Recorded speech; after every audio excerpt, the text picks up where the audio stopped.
Good morning, everybody. What's going on? Welcome back to Movie Mornings. I'm your host, Don Martino, and today we have a lot of fun stuff to talk about. There's a lot of drama happening with Madam Web today. There are rumors about the Rey movie that we're going to talk about with Star Wars that I can't wait to get into. The Emmys happened. That's a big deal. Variety's got its Oscar predictions out, so we're going to look over those. And Jose is going to review Ted. That's right. Jose is here to talk about Ted with y'all. He has seen the very first season, all of it. How you doing, Jose?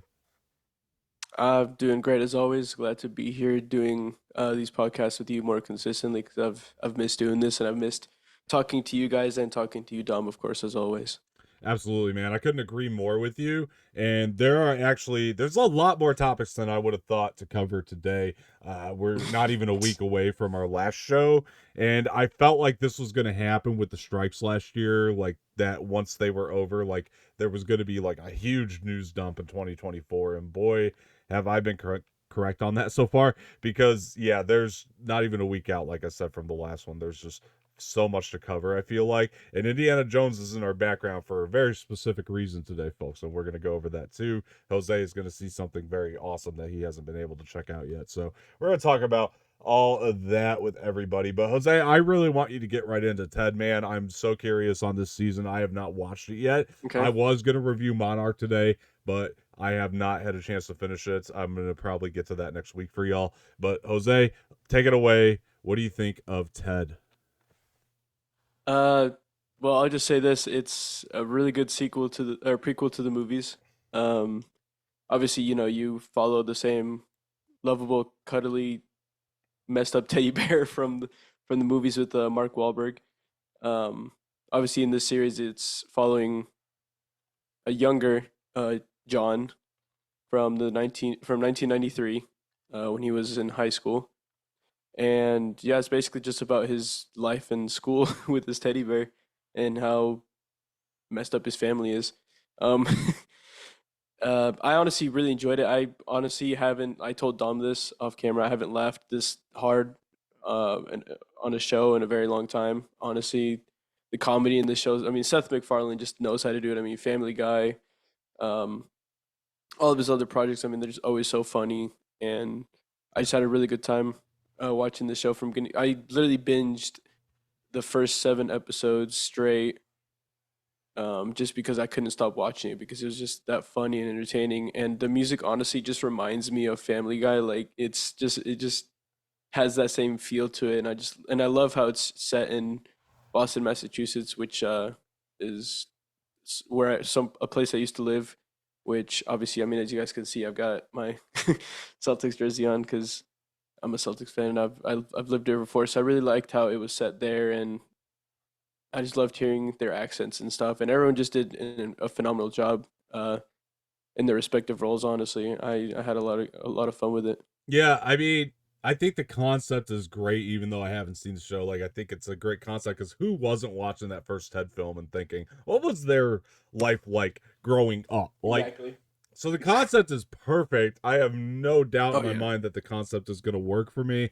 I am one of the very few defenders of Ted 2. I thought that movie was hilarious, and I like Seth MacFarlane's A Million Ways to Die in the West as well. I thought that movie made me laugh so hard. Mm. I think that is so underrated. I don't know why people hated that as much as they did. I think it's just his brand of comedy, and I can't wait to see that utilized in another TV show, but in live action in Mm. this instance because he's Oh only yeah. done animated shows before. I mean, he starred in the Orville, but I don't know how much like writing credit he had on that or whatever. But like, this is his creation coming to a live action series, so that I'm excited for. I love Family Guy. I love American Dad. I mean, I just think Seth MacFarlane's the works, man. He's got comedy locked down as far as I'm concerned. So yeah, this is like one of those shows that I've just like I love the characters, so I can't wait for that. My only real concern was A, it was going to be a Peacock original because their quality hasn't been the best when it comes to their originals, and then B, the fact that it was also going to be I know you can't cast Mark Wahlberg as the young Johnny, but it felt like this was a way to do Ted when Wahlberg didn't want to come back. That's kind of how this felt to me. However, like I said, the concept works. So I'm really looking forward to this. But you're saying it's great, right? You're saying we should watch this. I Oh, mean, look, I yeah, I I want a second I want a second season already. Like, I mean, the way that yeah, the season ended, it just needs a second season. I read reports saying that Seth MacFarlane um will only put out a second season if the fans if enough people asks for it. Because he said that especially with the reception that the second movie got, it wasn't as good as the first one. right. So, if this show doesn't get, a good enough reception, then he'll just not put out a second season because it's ultimately for him down to fan reception. Um, so I think honestly we need to push this. Everyone out there, go watch this. Honestly, if you are a fan of Seth MacFarlane, if you're a fan of his movies, his shows, Family Guy, American Dad, all that stuff. If you're a fan of his comedy, if you just love comedy and just love watching some fucked up stuff, give it a watch, honestly, and push this to the max so that we can get a second season. Because I really do think that this needs a second season because the way that this first one ended, it would be disappointing to see it just end after one season, honestly. All right. So are you gonna go with a must watch for your grade here, or how are we gonna do Oh, this? oh, 100%. Yeah, 100% it's gonna be a must watch. I mean, Okay. Okay. Yeah, I was gonna say you seem very I mean, positive as a about it. fan, as a fan of Seth MacFarlane with his obviously all the projects that he's done, especially with his animated shows like Family Guy and stuff like that. I mean, I've just been a big fan of him and his comedy. And Right. honestly, I think right now, there's no one like him. If I'm being completely honest, um, and I think we just need to see more of him, honestly. And this is just a perfect example. So yeah, I definitely would give this a must watch grade for sure. Okay. I like what I'm hearing, man. I'm gonna check it out myself, and maybe on another one of these shows we could circle back around to it. Yeah. And I mean, yeah, we still need to circle back to Echo, but for sure. Yeah. Let's note this stuff so we actually do it too, because I definitely would like to circle back around to let Echo me just for take you. out my notes real quick. Yeah, for sure, for sure. All right, guys. So that's the review of Ted. I hope you guys watch it, enjoy it off Jose's recommendation there. I know I'm going to, and I'm very excited to see it. I need a really good show right now. So, like I said, I'm halfway through Monarch, and I'll bring my review of that later. But look, guys, we have real news going on here in the movie world, and starting out with like, and I've talked to Jose about my feelings on the Sony Marvel universe of Spider-Man characters, which is like the real name of this thing, which is not MCU canon. They, done now Venom, Venom 2, and pretty much Morbius, and that's really all. I mean, they got the two Into the Spider-Verse movies, which those are great in my opinion. But Oh, phenomenal. as far as Venom, Venom 2, Morbius, I haven't actually seen Morbius, so I can't speak to it. I have not watched that movie. Ever Honestly, since I heard about that post-credit scene, I'm just, I don't know if I can even get through it. It sounds so stupid to me. And I was like, in my opinion, Matt Smith carried that movie. yeah, that's I what ain't gonna lie to you everybody's right now. saying. And that'd be the only reason I would watch it at this point. I That think was Jared that Leto's was a the good only actor, reason. but That was yeah. the only reason why I decided to actually sit down and finally watch the movies because I'm just a huge fan of Matt Smith and the stuff that he's in. The only Yeah. reason why, honestly, that movie was. Yeah. I honestly don't want to talk about it anymore. Fair enough. And then I also heard, I mean, or with Venom and Venom 2, I know you're a bigger fan of those than I am. I don't hate them, but I don't think they're particularly good either. So, the second one more than the first for me. I like that. But this Madam Web thing has been kind of iffy for me just because of their track record, and also the fact that like it's I don't know. Like I like the people involved. I mean, like I like Dakota Johnson, Sydney Sweeney are very good Sydney actresses Sweeney, to me. Yeah, Isabella Merced as well. Yeah, I mean, for sure. I was gonna say too, like I don't get me wrong, I love Dakota Johnson. I just if I find it weird that they casted her for this kind of role. I don't It's know. It interesting. just didn't seem like it didn't seem like something she would particularly fit. Yeah, and I the mean, obviously, I right. haven't seen the movie yet, so I couldn't really tell you. But I mean, yeah, the trailer too. I mean, Iffy. mm, Yeah, there's parts that I really liked in the yeah, trailer. Like I think the new Spider-Man that they have in there is pretty cool. mm, The sort oh of yeah, I think he's gonna. I honestly think he'll probably carry that movie. yeah, and I mean, Honestly, but I thought that a lot of the things were like very wooden feeling, like the acting and some of the comedic beats that they tried to play in the trailer, like just felt very wooden to me. Not really what I wanted out of it. But we do have this really interesting story coming out of this. Actually, I'm downplaying it a bit. This is one of the craziest stories I've ever heard. I think in movie news history. It's because crazy. All right, so I mean, look, this is what's going on. Madam Web reshoots reportedly removed major Spider-Man connections. Insider Jeff Snyder, we're gonna hear his name a lot lately, guys, because this guy's just breaking scoops left and right. Reports that Sony's upcoming Marvel movie, Madam Web, removed connections to two previous Spider-Man iterations during reshoots. All right, so let's read this. Madam Web reportedly could have featured an appearance from Andrew Garfield's Spider-Man before Sony elected to remove all connections to the fan favorite web slinger. So basically they're like, you guys think Warner Brothers is stupid, wait till you see what we do. According to the insider Jeff Snyder on the hot mic, Sony initially wanted Garfield to be the main Spider-Man in its Spider-Man universe, beginning with Madam Web. However, those plans were later scrapped, and Tom Holland's Spider-Man was chosen as the Oh movie's wow. movie's wall crawler. Why? Snyder continued that all mentions of either Spider-Man were then removed during reshoots. There you go. After Sony realized that the timelines don't add up for either version to appear, Madam Web was apparently going to be set in the 1990s, early 2000s until reshoots removed any reference to the movie taking place in a particular year. Okay, let's talk about this because this is fascinating to me. All This right, is just so one big jumble of fuckery. all right, let me break down my thoughts and I'll let you go in. All right, so first of all, while I have not enjoyed the Sony universe of Spider-Man movies, they fit the Andrew Garfield universe. I'm gonna say that right off the bat. I have thought that since I've seen Venom. They don't really feel like they take place in Tom Holland's universe. They feel like they take No, place in Andrew Garfield's. for sure. And after after Spider-Man No Way Home, it pretty much confirmed Venom, Morbius, all that takes place in a whole other universe. And then for some reason, Michael Keaton ended up in the Morbius Sonyverse, whatever. I don't know, but that honestly made no sense. And then here we are, because we're coming off that hot $1 billion movie. Actually, I'm sorry, $1.9 billion movie with the Spider-Man No Way Home, Andrew Garfield and Tobey Maguire, and they go, hey, Andrew Garfield would genuinely be a great idea. Like, let's bring him in now. Now we know that the fans are back on board. This universe already kind of feels like it belongs in the Andrew Garfield universe. Let's make it happen. And then they said, nah, we got Tom Holland on contract. And even though it doesn't really make sense that Tom Holland would be our Spider-Man, considering he's already Spider-Man for the MCU, we're lending him to them. We're going to use him anyway because it's going to be cheaper. It makes no sense. Second, it really doesn't, because if you use Andrew Garfield, Yeah. you're gonna get your money back.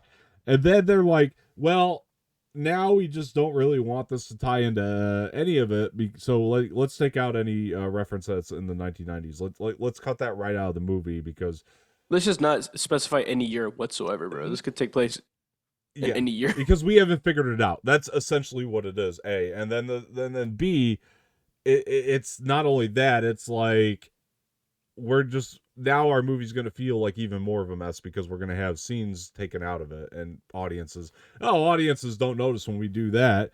The Marvels, we noticed when, and I would even say Echo, I noticed it. Ant-Man, I noticed it, even though I liked Echo very much. Man, okay.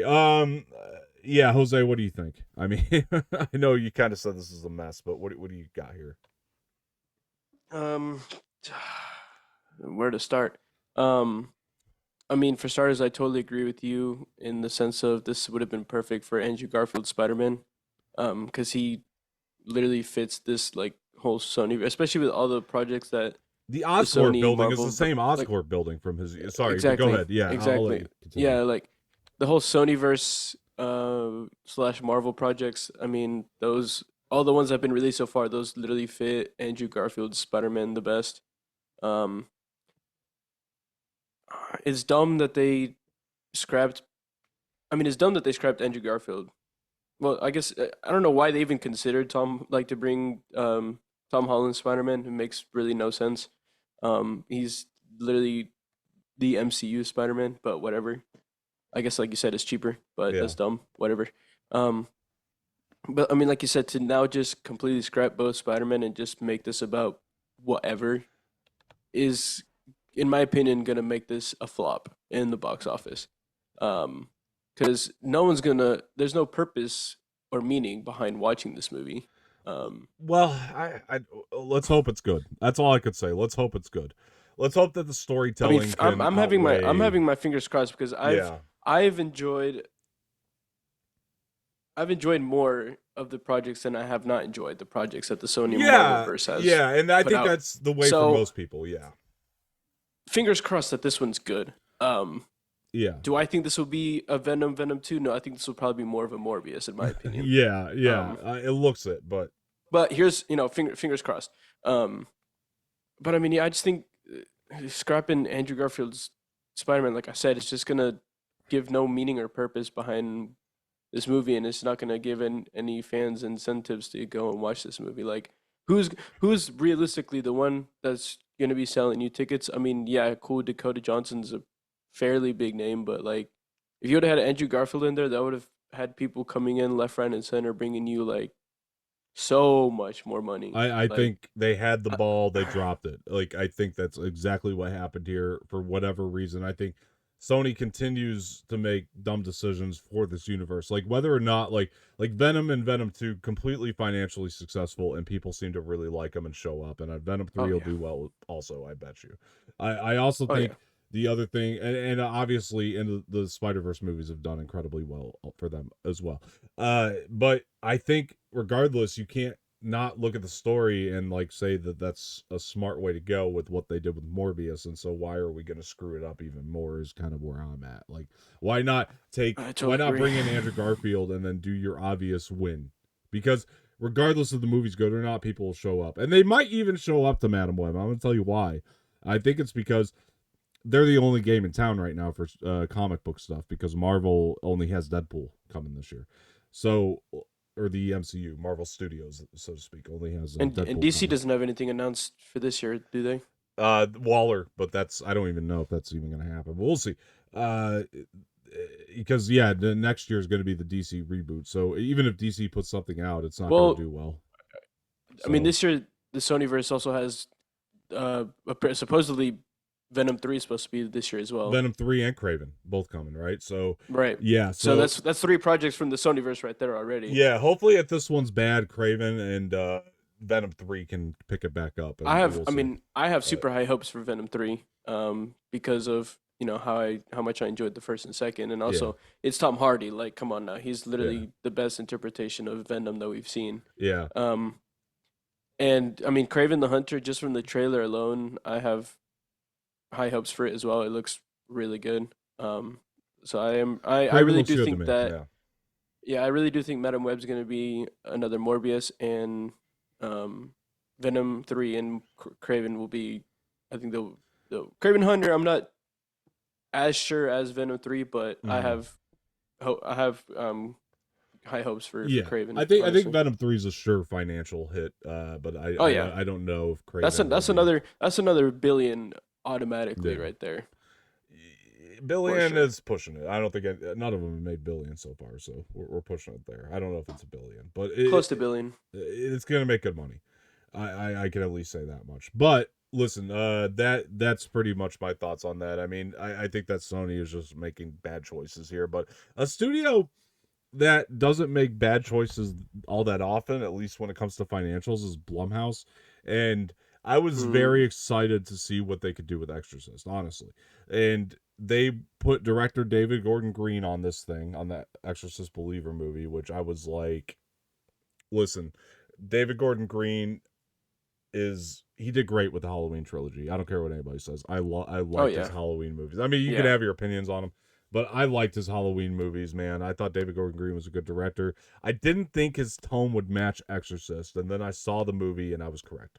I did not like Exorcist Believer when I saw that. I thought that was dropping the ball again. I think it was good storytelling from David Gordon Green, just did not match the Exorcist universe and what I'm looking for from that That's universe. what I And heard when I worked at AMC. That's a lot of the consensus that I heard from people who watched it. They just did not enjoy it. 100%. And I know that you have not been seen The Exorcist yet, Jose, but this is pretty Never fascinating. will.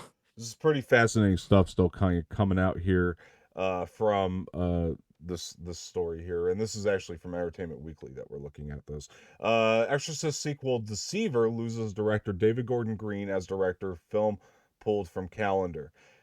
Let's see. So David Gordon Green is no longer the man with the power to compel the Exorcist franchise. I like how they put that. After reviving the film series with The Exorcist Believer last year, Green is departing as director from The Exorcist Deceiver, the second movie in a planned new trilogy.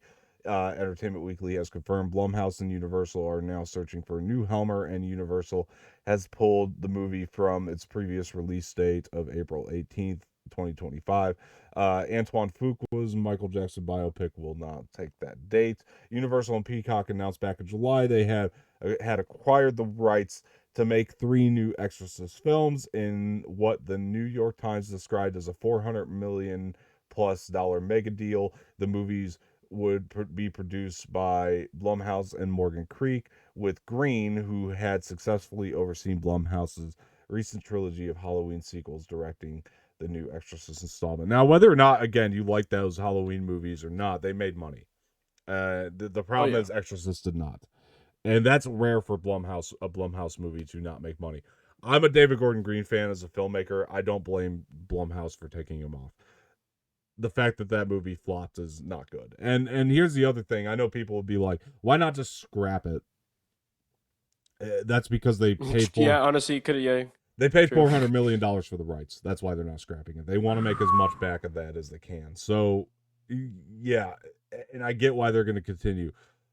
Now, listen, I don't know who can make Exorcist correctly, because the first movie is a masterpiece, and while 3 isn't a masterpiece, it's directed by the original author of The Exorcist. So, like, it makes sense that that movie kind of still stands as kind of a reappraised masterpiece to some horror fans. I like Exorcist 3 as well. I think it's good, not quite as good as the first, but I don't know who would direct a good Exorcist movie. I mean, to me, like, I'm thinking Martin Scorsese, or uh you got to get like a Martin Scorsese or Francis Ford Coppola in his prime to get a great Exorcist movie. Is the only people I could think of outside of the original filmmaker who's since passed. So, William Friedkin, that is. So I just don't know how you make a great Exorcist movie today, one that stands the test of time, one that stands up with that original masterpiece. I hope somebody can do it. The closest I can think I'm is Mike honestly, Flanagan, but I'm all for just scrapping it all completely. they won't take that hit. It's 400 million I to get know. the rights. They're not going to take that hit. And that's just where I'm at. I just don't know who you get to continue this, or do it right, or because I'm a David Gordon Green fan. I didn't like Exorcist Believer, and I defended all 3 of his Halloween movies. I did not like Exorcist Believer. So I don't know. I mean, Jose, I know you're like, I'm all for scrapping it all together. You're just never gonna watch this franchise anyway, so it's not for you. But I mean, was this a good move to take Green off? I mean, considering the movie tanked. Well, I mean, I was just say, I mean, considering the reception that I heard working at AMC from the people who watched the movie, Yeah. saying that it was bad. If I remember correctly, I remember one of the people who watched it said like it shouldn't have been titled what it was because it just didn't go together. Yeah. Um, 100%.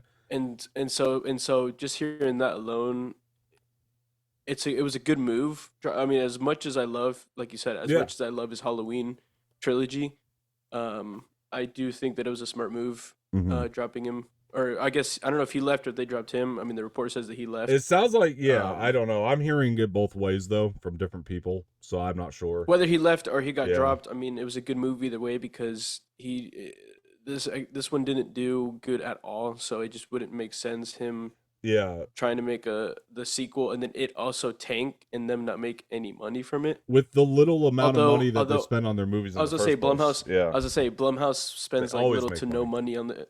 They're literally an indie company, Yeah. anyways, because they spend like no money on their films, which just Yeah. goes to show how good of a which goes to show how good of a company they are because they spend like no money and they make these amazing films. Yeah. Um, I think but yeah, I think I'm kind of with you on scrapping it, in the sense that I don't think they should continue what David Gordon Green was setting up, because you can honestly, because of the way Exorcist Believer ends, you don't have to. You can honestly just like go any way you just want start a whole now. new trilogy.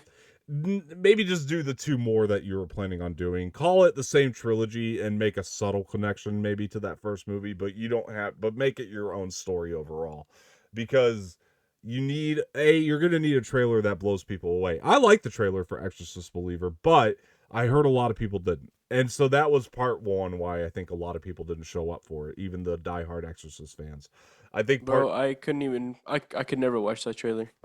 part two, people just didn't like the trailer. Part two, for different reasons than you. But part two, most people want to get scared when they see an Obviously. Exorcist movie, and the problem is they weren't. And then part two, I think, is that I would have cried my pants and peed my pants at the same time. you don't want your initial reviews to come out like you were saying, like the way that people were walking out of AMC and being like, hey, it didn't need to be an Exorcist movie. You could take it 5 minutes out of there and it wouldn't have been an Exorcist movie. You could have just made it your own thing. You could have titled this movie anything, and it would have still like done probably what it did, or probably even could have done better. Yeah, if it was named something else. I mean, the biggest thing about The Exorcist, I mean, the big demon from The Exorcist movie is Pazuzu. You got to bring Pazuzu back because that's what everybody wants to see. I'm telling you right now, whether I want that to be the story decision or not, I can't really see another way you tie it into that original movie and make it work. So you got to bring Pazuzu back. That is the main demon from the first film, and that's a staple character in its own right. So I think that's what you got to do. Yeah, man.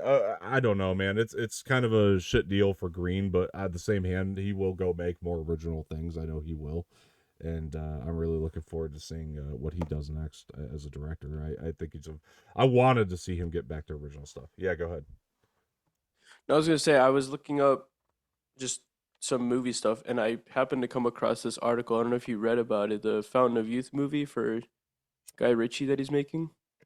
What's going on with that? Well, he just casted 4 people for it already. It's Apple TV Skydance movie.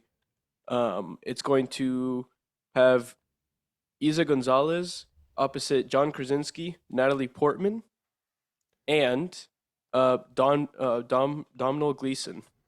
Oh yeah, I think I've heard a little bit about this, but just very not a whole lot. But yeah, no, man. I mean, I think that'll be cool. I like Guy Ritchie, so I'm glad he makes his own original stuff. Some good casting as well, honestly. But you know what's a good point about that is like that is the route I think David Gordon Green needs to go here is like the Guy Ritchie route and just make his own original. Yeah, just stuff. do just unoriginal stuff. Yeah, he's a good filmmaker, man. He is. I think he'll be great with his own stuff. Like that's the other thing. I almost gotta wonder, man. Like putting him behind the camera back into another franchise like The Exorcist is like, don't you think the guy's probably just burnt out after Halloween? You know, like I don't know why honestly. He was the choice, but you know, it's very interesting. All right, so we're gonna get to something I've been very excited about. So this is. I can tell the sole reason that Indiana Jones from the background. Yeah, this is the sole reason that Indiana Jones is behind us right now. Because I can't believe how great this was, but we're gonna get Jose's reaction to it because he has not watched this trailer yet. And this is the official gameplay reveal trailer for Indiana Jones and the Great Circle. So, Jose, we will hit play on this and get your take. Say less. Let me tell you what you are missing, Dr. Jones. While you were playing your pointless game, I was playing you. You're wondering if maybe you should have built yourself a life of meaning. I don't know why it's instead of ending up here, dead and forgotten in the sands of Africa.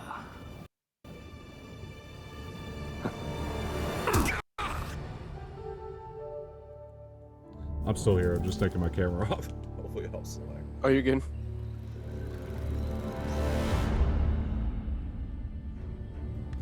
Myths. History. Just different ways to interpret the past. Thousands of years of humanity's thoughts and beliefs, scattered and buried. Just waiting to be found. You can't just run away from your problems, Indiana. Watch me.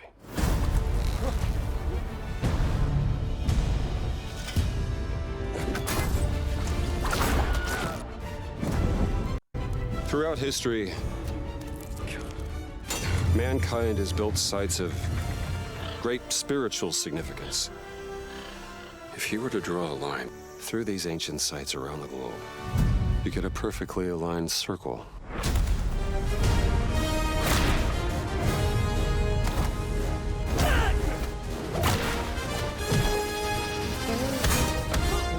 I've had run-ins with these guys before. Trust me, it ain't a walk in the park. Okay, then. Let's see if you can keep up. What do you mean if I could keep up?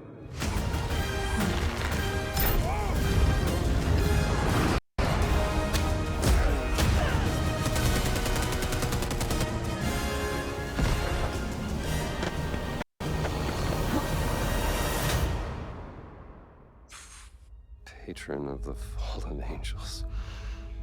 Protector of the Chirkulimani. The Great Circle.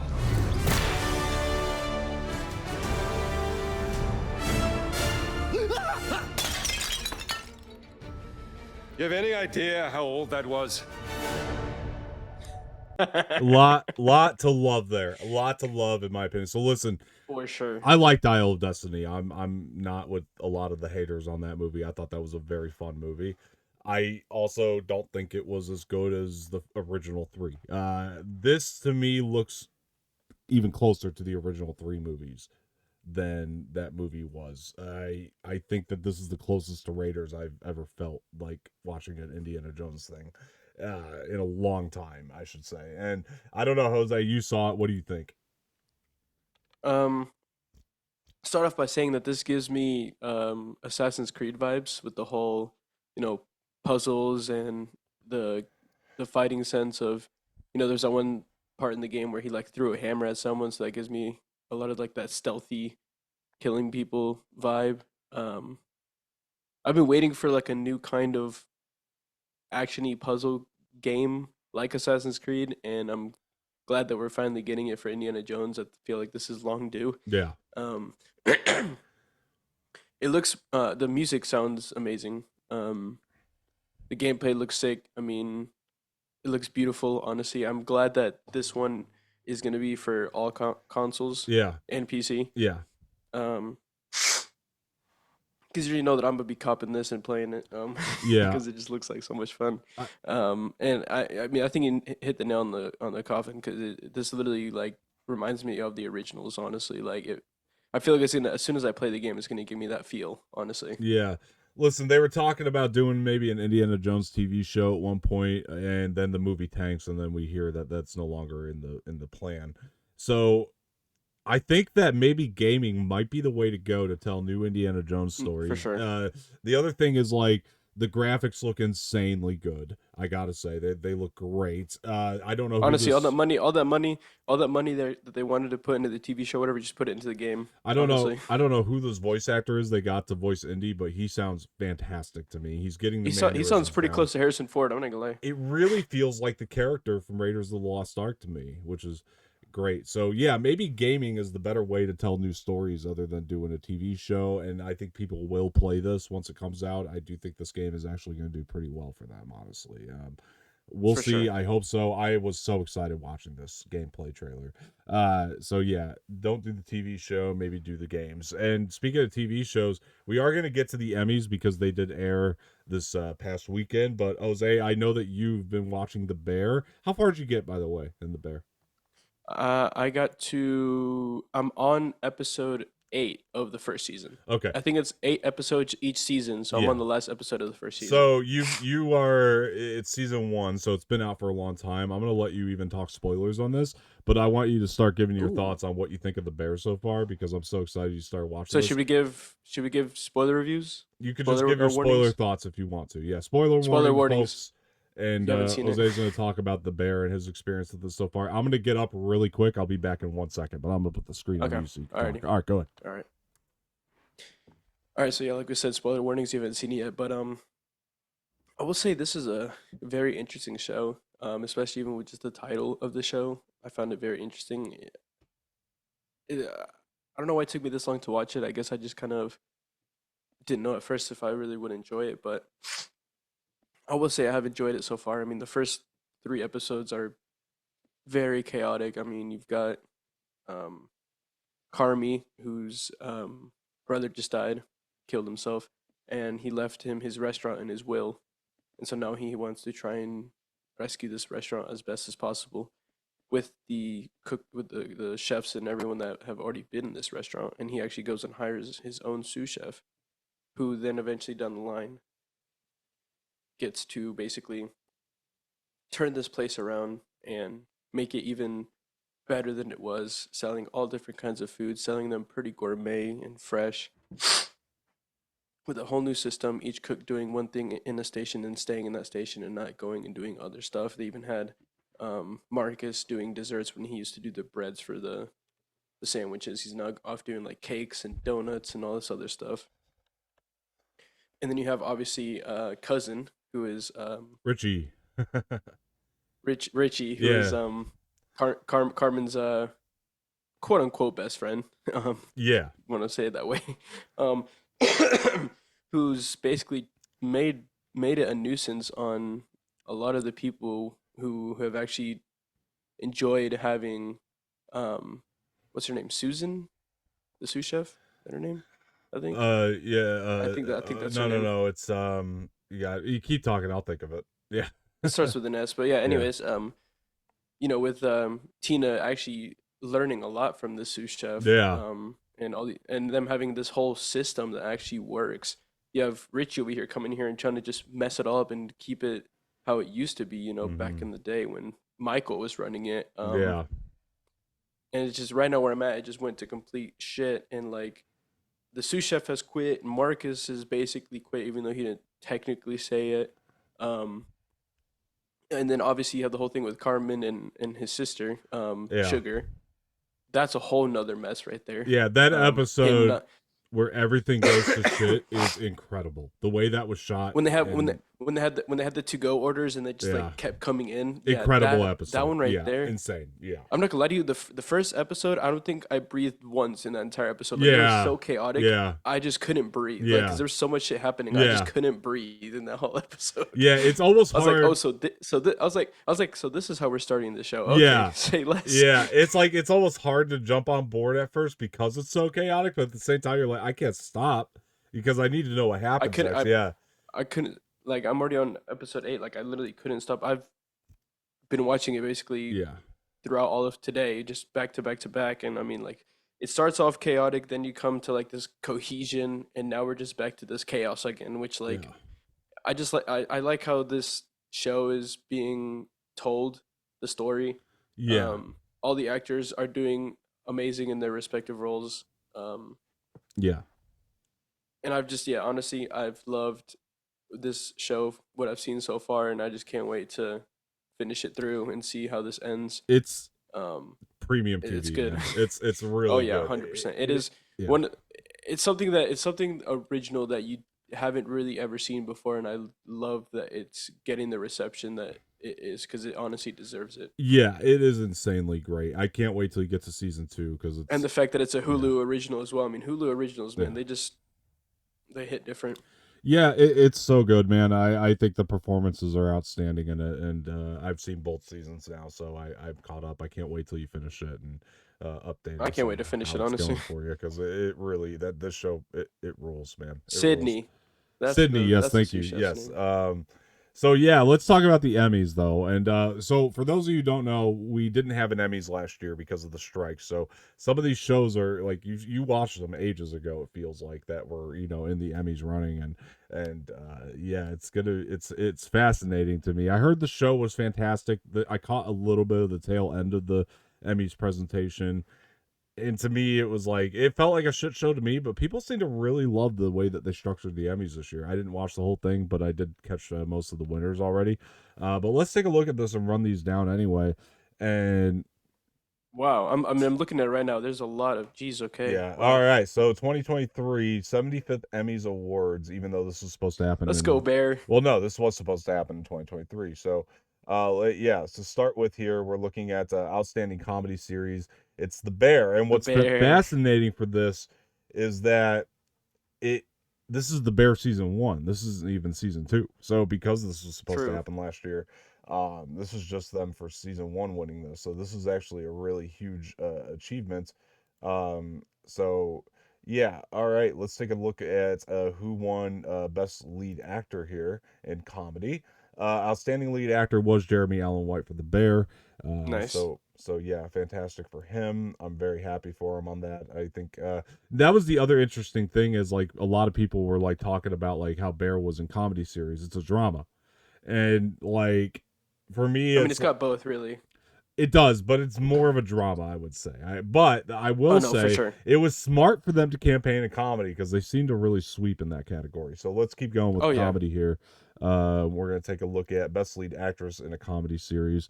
And for the outstanding lead actress in a comedy series, Quinta Brunson, Abbott Elementary. who really surprised me. This is her second win for the same role in Abbott Elementary. She's won this award now twice in a row. Which I've heard is it's a great for her. good show. What I've seen of it's very funny. She is very funny, and she also created the show, which is a huge credit to her. I will say, however, I don't think that she's better than, say, even like Jenna Ortega on Wednesday, who was nominated for this category. So True. I would have. I don't know if I agree with this pick. However, it's not my vote. So what can I say? But yeah, either Might as well go way. to supporting actress in comedy role because We do. I mean, that's another. Yes, outstanding supporting actress in comedy role. There you go. Evan Moss Bacharach. Actor, sorry, not actress. Actor is Evan Moss Bacharach as Richard Ritchie Jaramovich from The Bear. Jaramovich. So I'm very excited Yep. for his win as well. I think that's well deserved.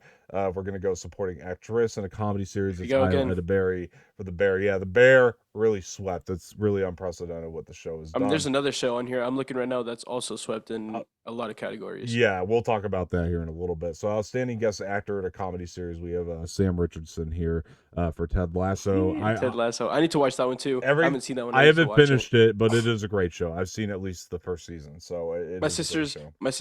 my sister's boyfriend finished it all, and he said it was such a good show.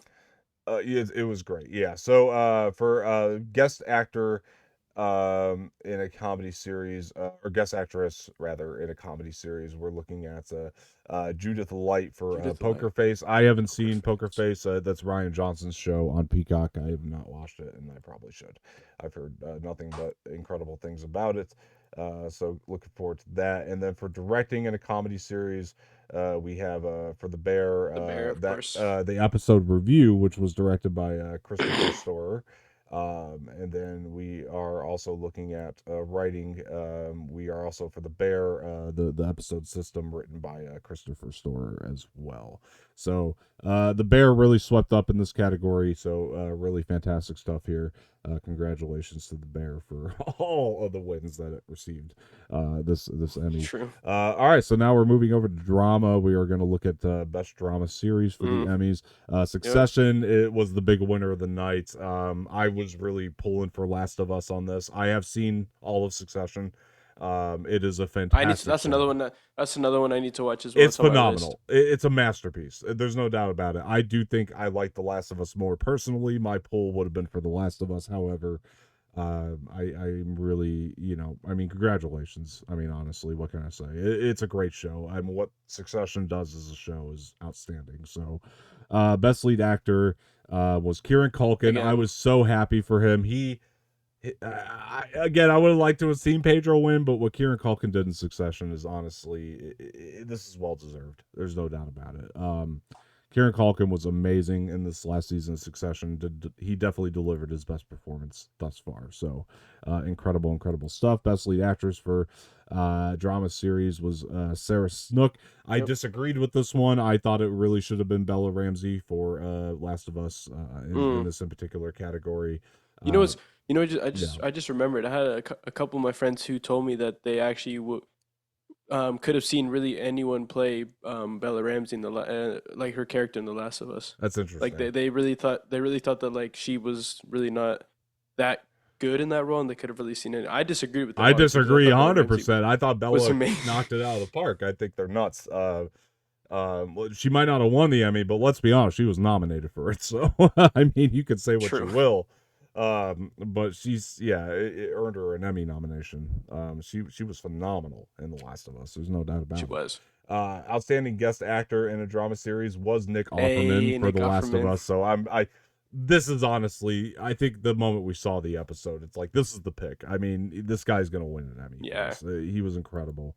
There's no doubt about it. There was nobody else could have won that award this year.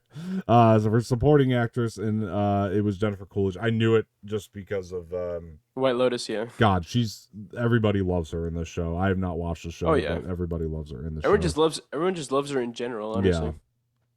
For outstanding guest actor in a drama series, Nick Offerman. Oh, we did that one. I'm sorry. Oh, we did that one. Yeah, so we need to go to supporting directing. Directing. We did We need that. to do. I don't think we did supporting actor in drama series. Supporting I think we did. actor was we didn't. I'm sorry. So supporting actor was Matthew McFadden for Succession.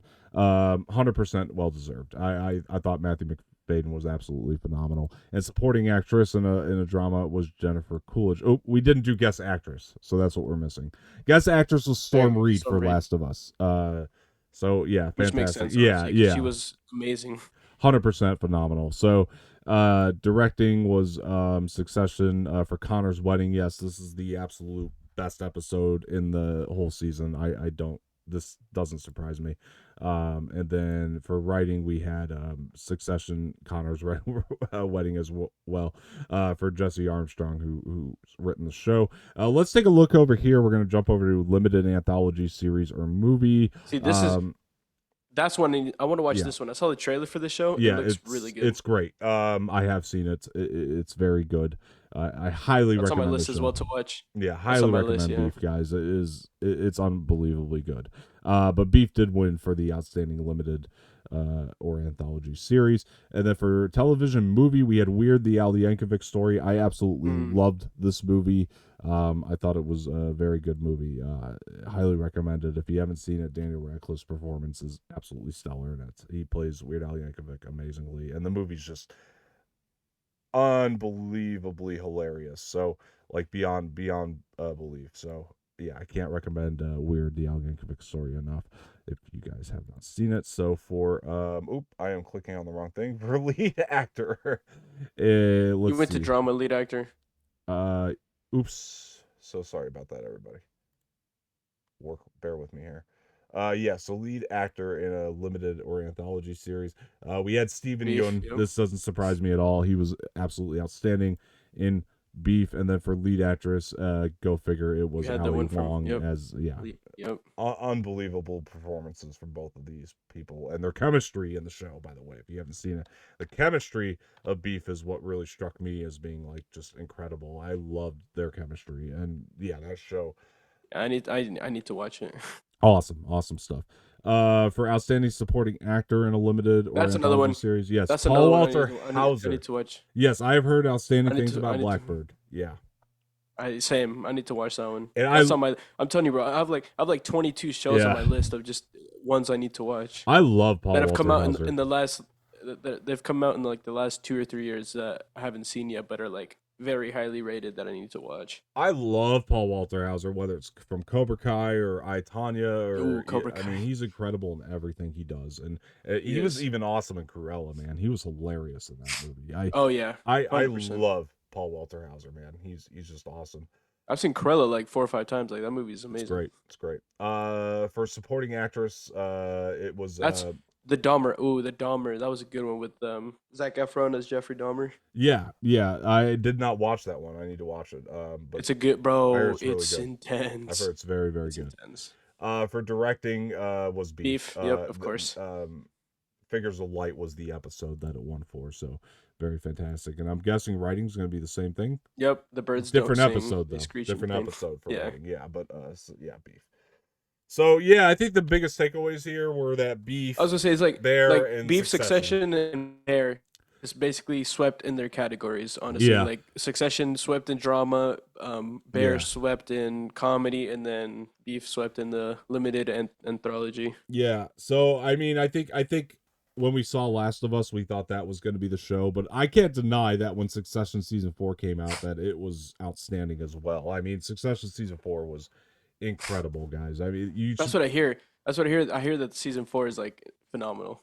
it was an amazing ending to the show. I mean, it's the last season, so like it was an incredible ending, and They did a great job with it. I really really loved that finale, and can't speak highly enough about it. And whew, yeah, what a great show. And I mean, that's basically the Oscars of TV right there, is the Emmys. So speaking of Oscars, we do have some predictions. Mm-hmm. I'm gonna throw some names. I have not read this article yet. I'm gonna throw some names out there that I think are gonna be at least in the best picture category. I'm gonna say Go ahead. Oppenheimer. I'm gonna say Yep. so Oppenheimer, Holdovers. I'm gonna say Mm-hmm. Naiad. That's another guess. So I mean, I can tell you for right or wrong. I have the list up. oh, okay. All right. So am I right about Oppenheimer? You said yes, right? Yes. Okay. And then Holdovers, Yep. Naiad, Nope. okay. Killers of the Flower Moon, Yep. Barbie, Yep. okay. Ooh, I'm gonna throw a wild card at you. Into the Spider-Verse, or Across the Spider-Verse, I'm sorry. They don't Nope. have it as listed. Okay. Interesting. I am also Because it's not best. It's not in best picture. It's in a different category. fair enough. I know exactly what you're trying to say there. Yeah, no, fair enough. What other movies were big this year? You've got four. You've got 4 out of the 11 that have been nominated. I know, and I'm blanking on movies. Color Purple?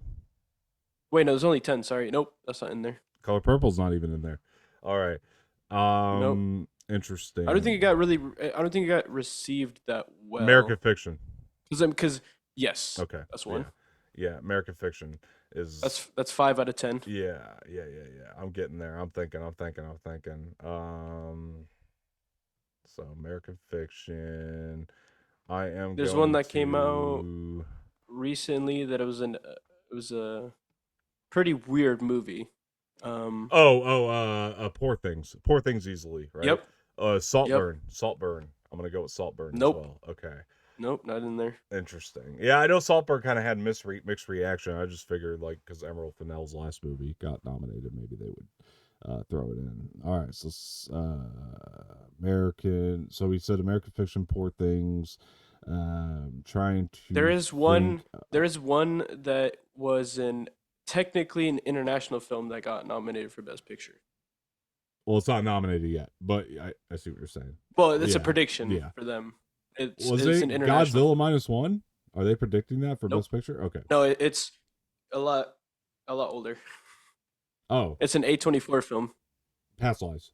As in, like, yes. Past Lives. Okay, yeah, got it. Listen, Okay, I'm not gonna lie to you. I saw that movie. I need to watch it. What a movie! need to watch That it. is a phenomenal movie. Oh my god, I loved it so much. I saw it like 3 times in the theater. All right. Well, I'm done trying to missing- guess. I'm done trying Okay, to well, guess. Yeah. I mean, you have the other 3 are Anatomy of a Fall, Maestro, and Anatomy of Zone a Fall. I Interest, should have thought of that one. Yeah, because everybody's talking about Anatomy of a Fall.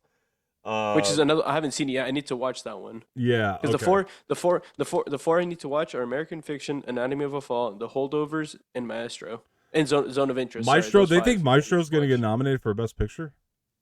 Let's take a look Yes, at this, with guys. Bradley Cooper. All right, final Oscar predictions. Oppenheimer projected to receive most nominations. That's not surprising at all, with 13. Netflix to lead for all studio with 21.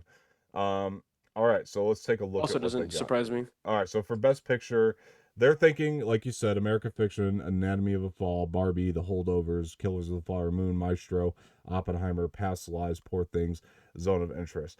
I'm betting. So their guess is that So their bet is that Oppenheimer is going to win Best Picture, with which I wouldn't be surprised if it did. I don't think honestly. Maestro's getting 'cause- nominated. I'm telling you right now. I mean, I haven't seen the movie, so I couldn't really I don't think it is. tell you. I haven't tell seen it you. either, but I don't think it's getting nominated. What movie do you think would get nominated over it? I think even Across the Spider-Verse can take Maestro's place. You rarely see an animated movie in the Best Picture, Yeah. though. Yeah. Are you kidding me? They did Toy Story 3. Yeah, how long ago was that? I'm just saying it happened. I know, but that was the last time I think I saw an animated movie in the Best Picture nomination. I don't think Maestro would get it. I just don't see it getting it. And I have nothing against Maestro. I love Bradley Cooper as a director and an actor, and I bet you I'm going to love this movie based on how much I love Stars Born. I mean, it literally has Steven Spielberg and Martin Scorsese in it as well. Well, they produced it. But That's what I'm. But Yeah. they were a part of it, so you already know it's gonna be a. it doesn't matter. I don't think it gets nominated. I just don't. I have a feeling that this isn't it. It's not going to be a Bradley Cooper year. I don't think this is it.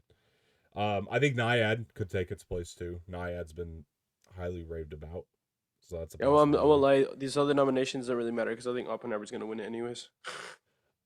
Yeah, okay, like let's pretend that these are the nominees. Oppenheimer's winning. Yeah, Oppenheimer's. I mean, it doesn't even matter if Maestro's in there or not. Oppenheimer's gonna win. Like Um, whatever movie goes in for Maestro, it's not gonna beat any other. Like it's not beating Poor Things or Barbie even. Honestly. I think it's a shame that they don't think that Godzilla -1 is going to get nominated. They're probably right Oh about my that. gosh, that's They're probably right about it, but it should be in the Best Picture category. Sorry, it should be.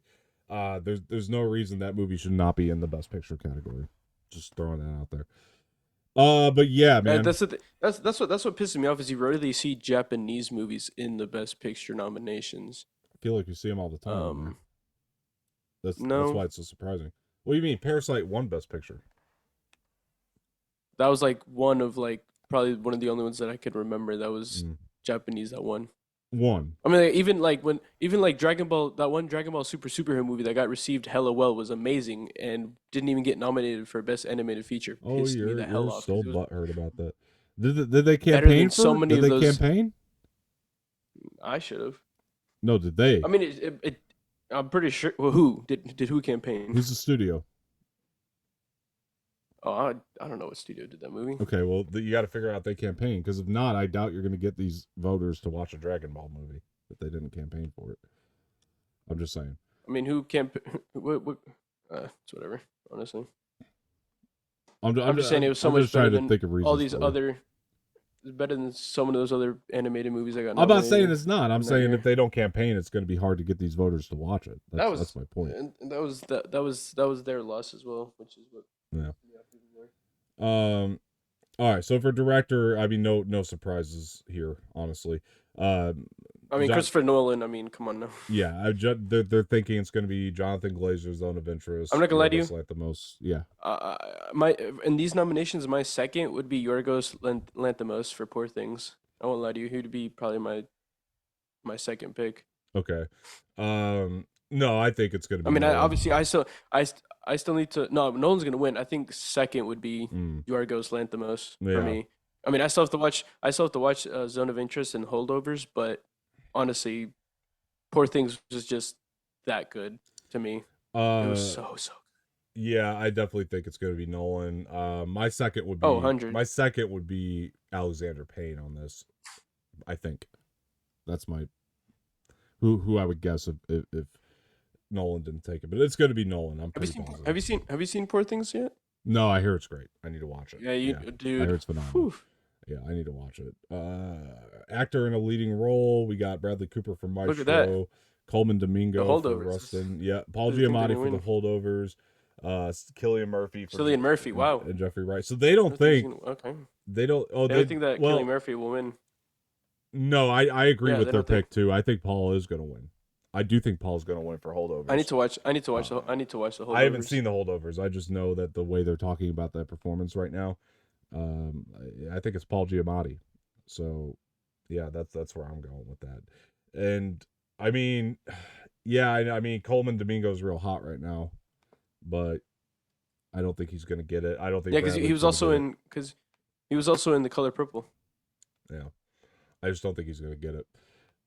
Paul though, No, definitely not. Paul's the pick to me. I think Paul's the winner. I mean, yeah, I mean for me, second would probably be Cillian Murphy because his Yeah. Oppenheimer performance was crazy. Yeah, for sure. For actress in a leading role, they're predicting See, this doesn't surprise me. Lily Gladstone for Killers of the Flower Moon, Sandra Huller for Anatomy of a Fall, Carey Mulligan for Maestro, Margot Robbie for Barbie, and Emma Stone for Poor Things. I think these are all fantastic picks. Oh yeah, I'm going to say I do think it is going to be Carey Mulligan for Maestro. I disagree with them on Lily Gladstone. I need to watch Maestro. I haven't seen it. I just know I that would- other people are talking Honestly, about the performance. I would have said maybe even Emma Stone for Poor Things because her performance, she carried the hell out of that film. I think it's ain't gonna lie to Carey. you. I think it's Carey. That's my. I'll watch it prediction. and then get back to you on that one. Yeah. And by the Also, I way, just realized they do have alternates of other movies that they say might go over others. Going Like off for of, Best Picture, they put Saltburn. I mean, going off of what I've seen, I think Lily Gladstone should get it for Killers. Don't get me wrong. I thought Lily Gladstone was incredible in Killers of the Flower Moon. But Carey Mulligan should get it for Maestro, or will get it for Maestro. I'm sorry. Well, maybe even Lily Gladstone should, but I think it's Carey Mulligan who's going to get this one. That's just my prediction. For actor in a supporting role, we're looking at Sterling K. Brown for American Fiction, Robert De Niro for Killers of the Flower Moon, Robert Downey Jr. for Robert Downey Oppenheimer. He's the Jr.. winner. Ryan Gosling for Barbie, and Dominic Sessa for The Holdovers. I think I'm Robert not gonna lie Downey to you. Jr. is gonna win For me, Oppenheimer. for me, second would be Ryan Gosling because Yeah. way, man, his Ken in that was, whoo. Yeah, I I mean, mean, they're gonna be, yeah. I mean, yeah. I It's do gonna be think Robert Robert Downey Downey Jr. will win, but Ryan Gosling's Ken in that movie was oof. yeah, and I thought Man, he should he win. was- I thought Gosling should win up until the point I saw Robert Downey Jr. Yeah. in Oppenheimer. Look at an Yeah. alternate they have is Mark Ruffalo in Poor Things, which I I heard he can was back awesome. because he was amazing in that film. Oh my god, he was so funny. His character was such a funny character in that movie. Yeah, I even bet he can get nominated over De Niro. I'm thinking. De Niro was incredible honestly- in Killers, but yeah, I mean, I don't think like that. I think the difference I mean, between I would Ruffalo have and to De Niro I'd have is- to watch Sorry, go ahead. I'd have to watch I'd have to watch American Fiction and Holdovers because Ruffalo could even go over one of them too. Well, I'd I have think to see the movie and see how they did though. I think the difference between the two is like, well, De Niro, while he was incredible, and if he does get nominated, he deserves to be there. I don't think it's anything we haven't seen De Niro do before. Incredible. I mean, yeah, he had an accent and everything, which he's done before in movies.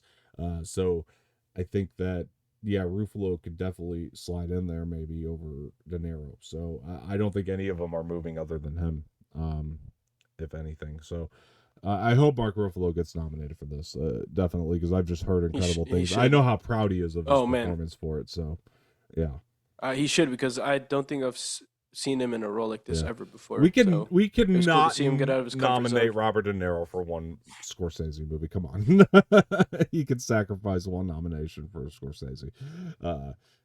Definitely should be Ruffalo. Anyway, actress in a supporting role.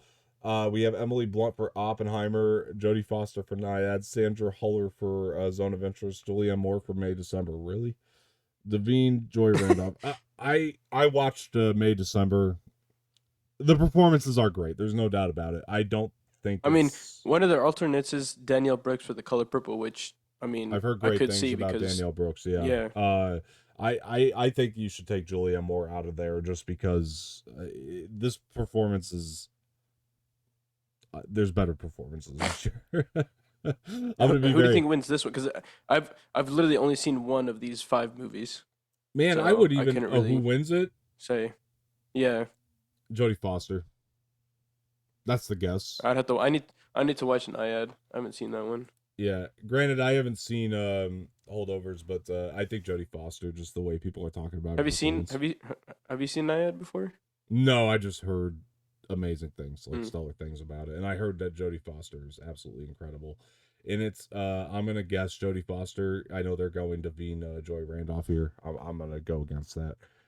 Even though I don't think that that's outside of the realm of possibility. I think their pick is probably spot on, or there's a pretty good chance it is.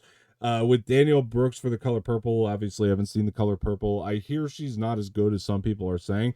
I would have honestly, over Julianne Moore myself, I would have pushed America Ferrera for Barbie into that. I thought America Oh, bro, Ferrera 'cause was awesome in especially- Barbie. Especially that whole speech that she Yeah. gave to the Barbies. Yeah, I would have even pushed her over Julianne Moore for May December. I think that this is, to me, that's a snub a little bit there. If that's the case, again, these aren't the final nominations, so anything can happen from now Right. to then. But Anything can happen. Sorry. original screenplay, Anatomy of a Fall, The Holdovers, May December, and we have Past Lives, Past Lives and Saltburn. for this is original screenplay. Okay. Screenplay. I didn't know. Oh, sorry. I thought I read Celine Dion. Celine Song wrote Past Lives. Okay. Celine Dion. That'd have been something. Let's see. Okay, so they're saying Anatomy of a Fall on this one. I think it's going to be Holdovers. I'm going to push back on that too. I actually think Holdovers might get. I this. was honestly, I was gonna say Holdovers again, or, like I or said, Past Lives. Holdovers or Past Lives. I would was say. literally, Yeah. I was literally about to say I need to watch these other movies, but I was gonna say that Past Lives wins it. Yeah, it's not because going to be that story- Saltburn or May December because they didn't get nominated No, for Best hell Picture. no. Yeah. No. But I'm telling you, that screenplay for Past Lives, that story is, oh man, it's just it's such a good screenplay. For But I do need to watch Anatomy of Fallen Holdovers though. for adapted screenplay, they're going with American Fiction, which Barbie! is based on a book. Barbie, which is based on an IP. Killers of the Flower Moon, based on a book, and then Oppenheimer, Yep. based on a book, and Poor Things. And Poor Things based on a book as well. Yeah. All right. So Oh, I didn't know this was based on the book, huh? yeah. I am gonna go with. One of their alternates is All of Us Strangers. Never heard of that. I've heard of the movie. I don't think it's going to get in there. I think that these picks are pretty solid. I think that these are going to be the nominees. And I think Barbie wins. I think Barbie does win this, honestly. for adapted, I think the reason that they are picking that is only based on the fact that it's the best possible adaptation you can have for Barbie. And I'm going to say, yeah, I think Barbie might get it off of that opinion alone because truly what they've done. However, if Barbie doesn't get it, it's Oppenheimer. I'm going to tell you right now. Oh. If Barbie doesn't get it, Oh, it's 100%. Oppenheimer. If Barbie wins, then Oppenheimer could be the runner-up. Yeah. Honestly. Yeah, for sure. Now this right here. Yeah, animated feature, Boy and the Heron, I mean- Elemental, Nimona, Spider-Man Across the Spider-Verse, Teenage Mutant Ninja Turtles, Mutant Mayhem. Let me tell you right here. Yeah, Let me tell you right now. These are all phenomenal movies. The Boy and the Heron was insane. That Studio Ghibli film was crazy. Elemental was an insane film. I love that movie. Nimona as well. Love that movie. Spider-Man Across the Spider-Verse. I mean, that's the winner. a sick film. And That's the winner. obviously. And then Teenage Mutant Ninja Turtle Mutant Mayhem is also a sick film. But yeah, obviously, Across the Spider-Verse is winning. I think second for me would definitely be actually could be Elemental though because it's Pixar. But I kind of want the Yeah. runner-up to be Teenage Mutant Ninja Turtles, honestly, because I think you're right, though. I do think Elemental would be the runner-up, just because of Yeah. the opinion of the movies. Mutant Mayhem, though, man, was really good. There's no doubt about it. Like, It Mutant was. Mayhem was very, very good and deserves to be nominated. and the for this. casting and the casting for that movie was crazy as well. I think it is going to be. I think that's a pretty solid list right there. I think that they got it on that. I'm not going to push back on that at all. Production design, we're going with Barbie, Killers of the Flower Moon, Maestro, Oppenheimer, Poor Things, Barbie.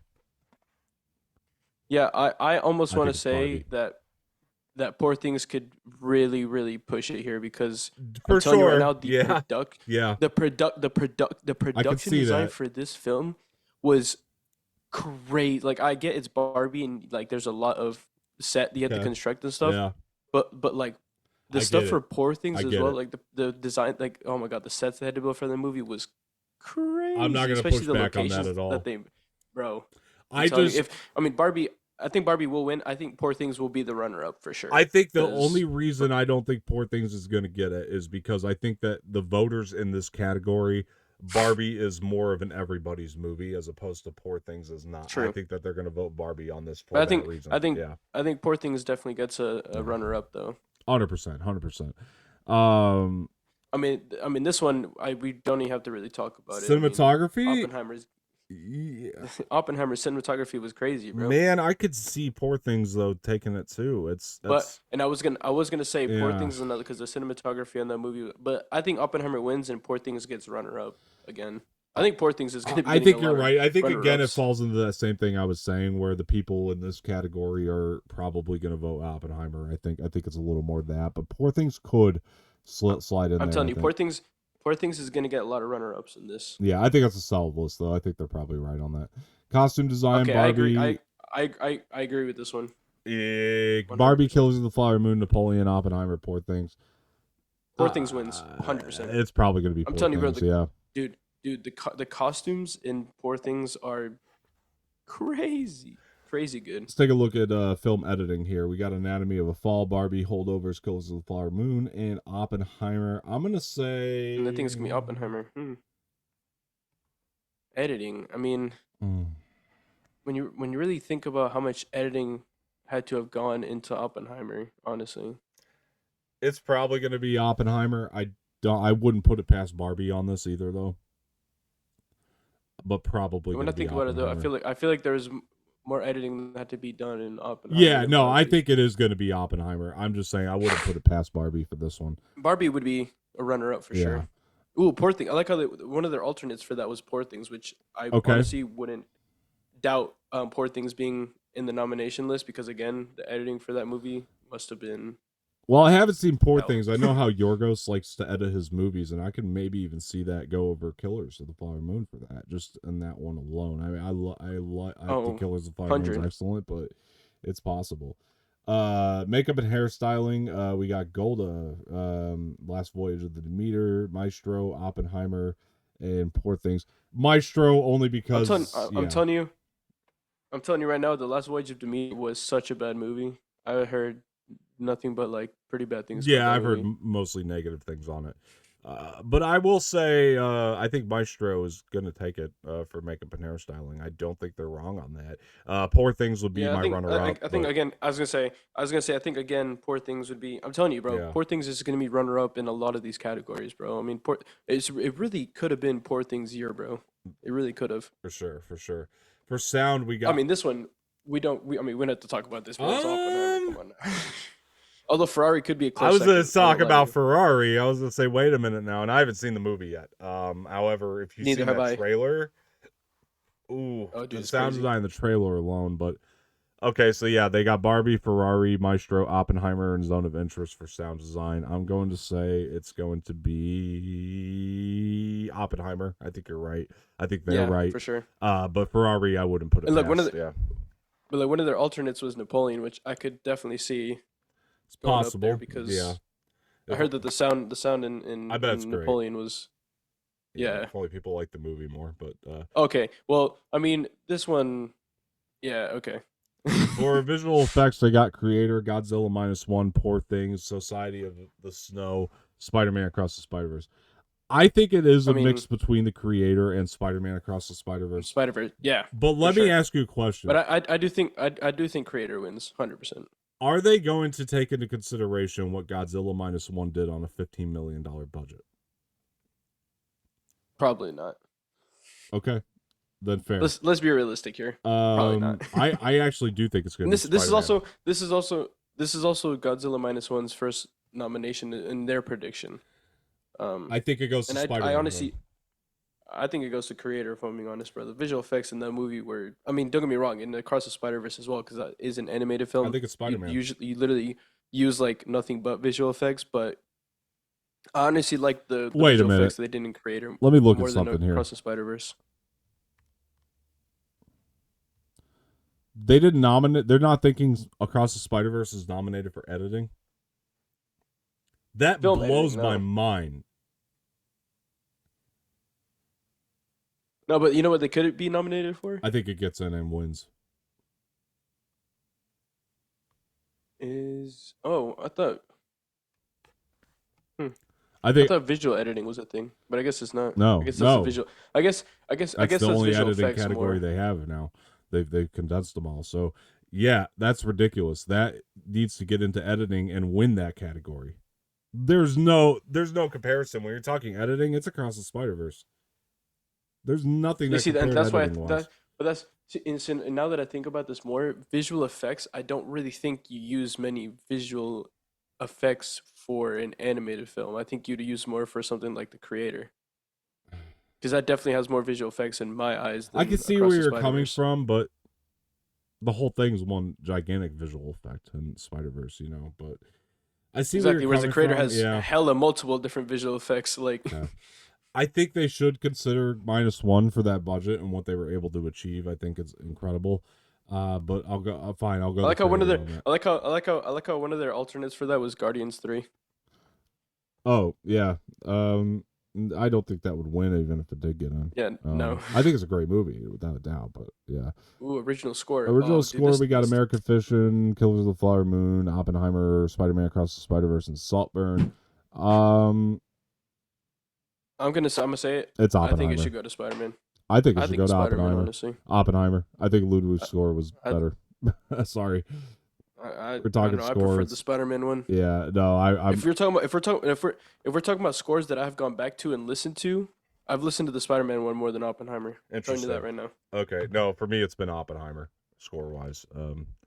So yeah, Like, don't get me wrong, I love Ludwig's scores, but I don't know, Yeah. I just prefer the one in Spider-Man to interesting. the one in Oppenheimer. Okay, I think it's gonna be Oppenheimer. Original song. We got American Symphony from what Of course movies? it's gonna be, Oh, the bro. movie's American Symphony. The song is "It Never Went Away." We have "I'm Just Ken" from Barbie.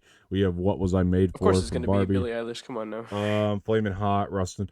Yeah, I'm gonna go with that. What was Yeah, I it's- made bro, for? it's- Yeah, And Billy's. you know what it is? It's gonna be like when she won for No Time to It's Die. the they're gonna have same her thing. perform She that she song. got a script for the movie Yeah. and wrote a song based on it, and that's and It's the same thing. she's It's the same thing killing it. as bro. It's No Time to Die Part 2, except Yeah. for Barbie.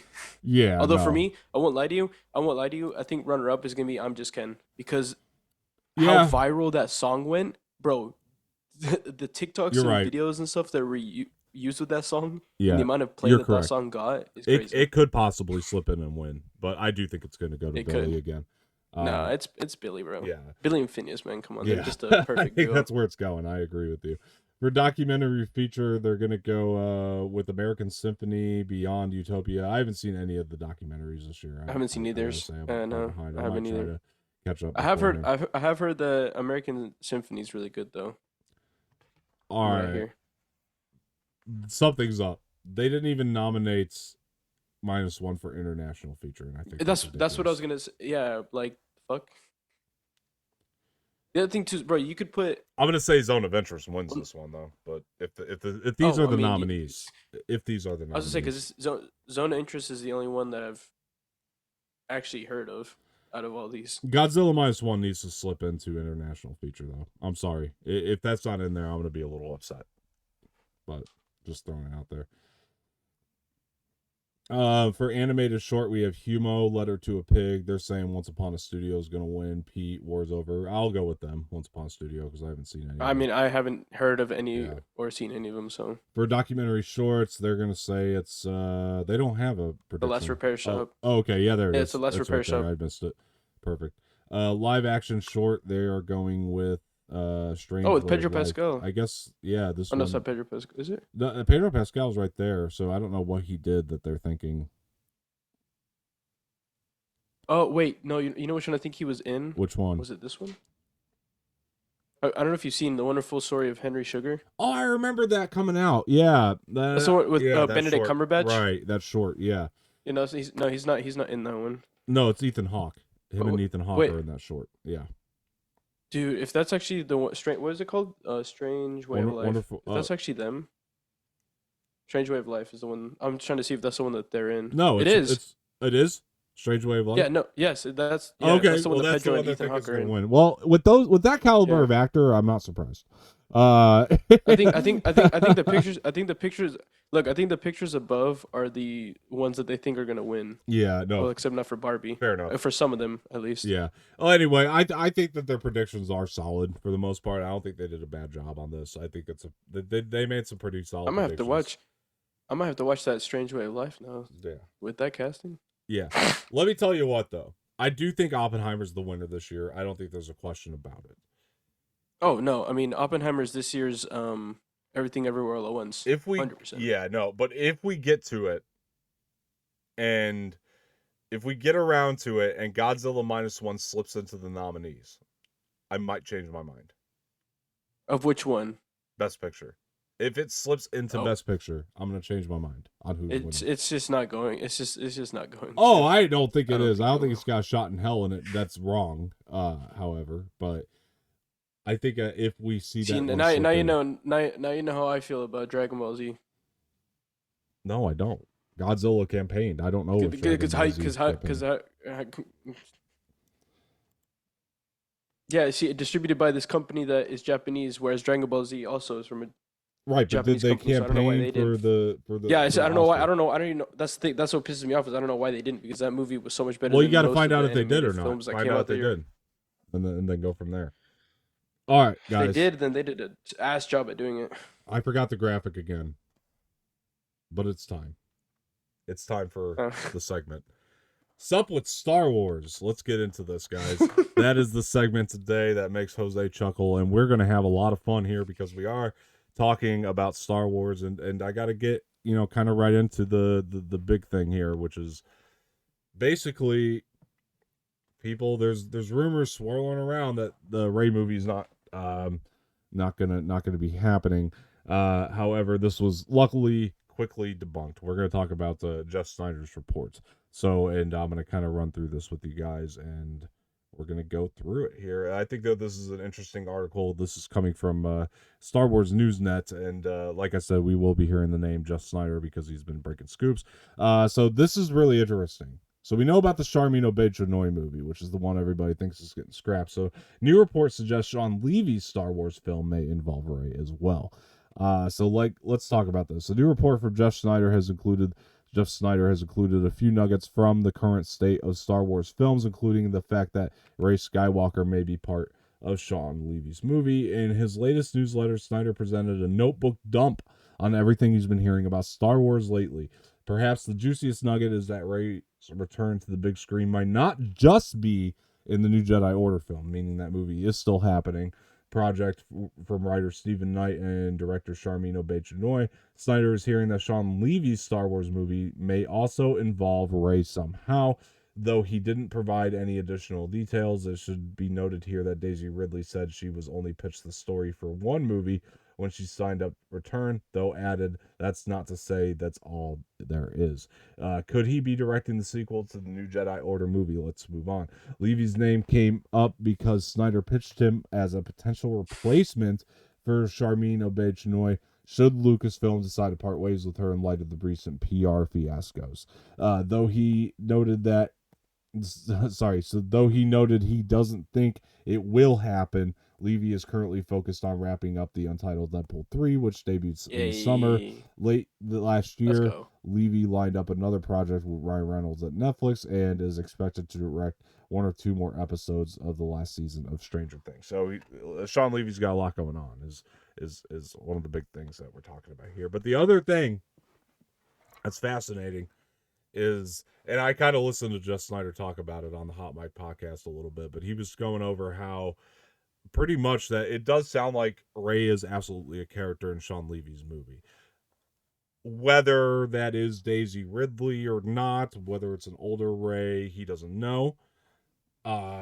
But he did write this really fantastic piece. I'm not subscribed to his newsletter, so I don't get it. But I do know he wrote a very fantastic piece. It kind of broke down that Daisy was going to be paid like $12.5 million for this Charmin Obaid-Chinoy movie, which is pretty much why she's not going to be dropped from it. I don't know, man. I mean, we're trying to like avoid the negativity of the PR fiascos that have been going on with Charmin Obaid-Chinoy. However, I don't think there's really any reason to scrap this movie. I think it's on track. If Jeff Snyder says it's on track, it's on track. That's I'm gonna take his word as gospel. The guy's been right about every scoop he's broken, for the most part. I mean, he might get like 0.01%, and he'll correct himself before the thing even turns out to be false. You know what I mean? So the guy's one of the best insiders we got working today. Anyway, Jose, what do you think, man? Do you think this is a good move? What do you think about this whole Rey business going on? I mean, is the film on track, or what are we thinking? At this point, I don't know what to think about Lucasfilm. Yeah. It's just one of those things that gives me a headache every time something new comes out like this, where we've got this announced, but now we might have to shelve it or postpone it or whatever because of reasons that we want to say one thing, but it turns out that it's a completely different reason when they come out and say it. It just pisses us off even more. But I really hope that this isn't another one of those incidents. I really hope that this movie is still on track to come out when it's supposed to, and that everything just runs really smooth. Well, the rumor, the rumor that was going around though, really quick, is that the film was going to be delayed indefinitely. It's like, no shit, there was a writer's strike.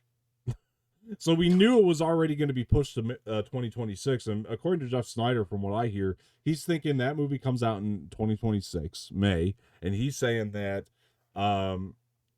December 2026 is, I think he said Ahsoka season 2. They got something reserved for December 2026 as well.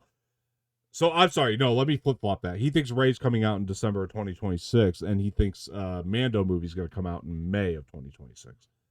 So I don't think that there's Okay. anything like that wrong here. I think, and I'm going to tell you why I think that rumor.